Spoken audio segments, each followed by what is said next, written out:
Please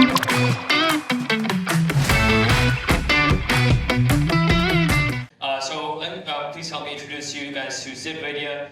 He'll be talking about networking at the NYT Venture Growth Conference. So please come on up. Folks, for everyone, I brought in this little handy little bookmark. This thing is lifesaver. I am a very heavy networker, but I also speak at various colleges, and I talk to a lot of college students.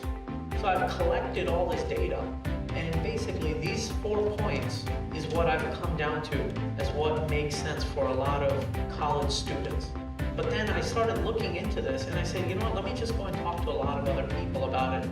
And these 4 points, if you go literally in order from top to bottom, and that's what I'm going to talk about today, these 4 points will literally get you in front of people you need to meet, get you that job opportunity, and so forth. And the first point I want to make right here is have your 30-second pitch ready. And when I mean by 30-second pitch, it's pretty straightforward.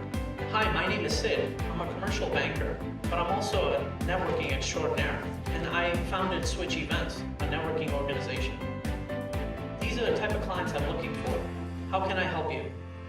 That's my 30-second pitch. It doesn't need to be 30 seconds, but somewhere that makes sense on the timing of whatever is between the conversation.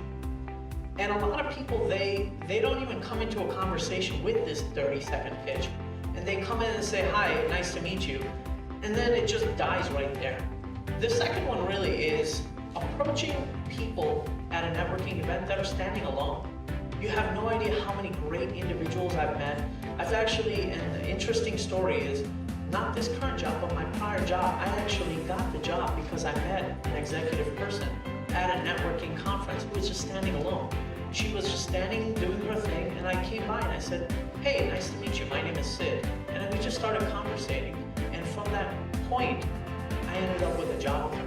And that person might be your next employer. That person might be that co-founder of the company that you're looking to design.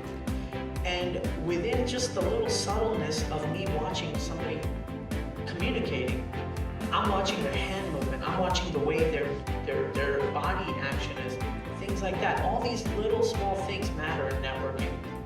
And then I'll come into a conversation and I'll say, hey, what are your thoughts on the economy for 2020? And it will just spark more conversation. So that's another point of networking. When you're out there and you're talking to people, right? Brings me to the next topic. Have a couple of points ready. You want to go into an event. I'm very big, I have a lot, my background has a piece of it where I came out of a family food business. And so I have a lot of food-related clients and food, and not just restaurants, manufacturers, import-export companies. And so when I go to these food conferences, I want to talk about FDA laws. I want to talk about E. coli if it's hot. I want to talk about all these things. I have these topics ready. And when I have these conversation points ready, may it be through a general event or may it be through industry-specific event, one, I look like an educated person that knows what I'm doing. And two, it gives the person the opportunity to say, you know what, I'd like to take it to the next level. I want to learn more about you, and vice versa. Maybe there's a way we can do business. So the last, and actually this is the one that I really want to spend the most time on, is follow-up. This is the one that most people forget about. So you can go and it's exciting, you're having a great time, you're communicating, you're doing whatever it is. And I see this in my own events that I run. That I create, so Switch Events, the model is pretty straightforward. You come to the event, I create a human interaction, I create a LinkedIn conversation, and three, I give you all the data, email address, phone numbers, everything, of the people that attended the event. So you're walking out of there, there should be no reason that Sid couldn't provide you the best experience of a networking event. And so, but the real problem is most people don't want to follow up. Most people think that, hey, I'll get to it. And the get to it is the reason that that $20 million angel investor never came through. Or that, hey, that job opportunity was left on the table. The other thing is when I speak with a lot of young adults, young professionals, they fear that what if I follow up and I don't get a reply back? Well, I've been doing this for over 10 years and I don't get reply backs either at times. or you reach back out in 2 weeks and say, hey, I'm following up from the email or from that LinkedIn message.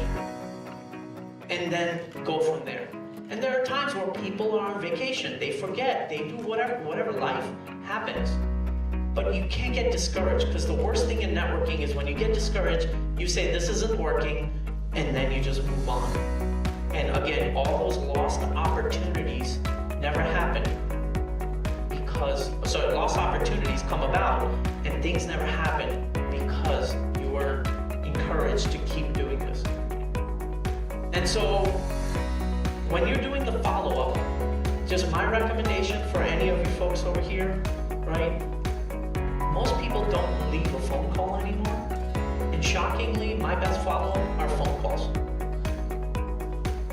And then the second best follow-up are LinkedIn messages. And then third, I grade emails.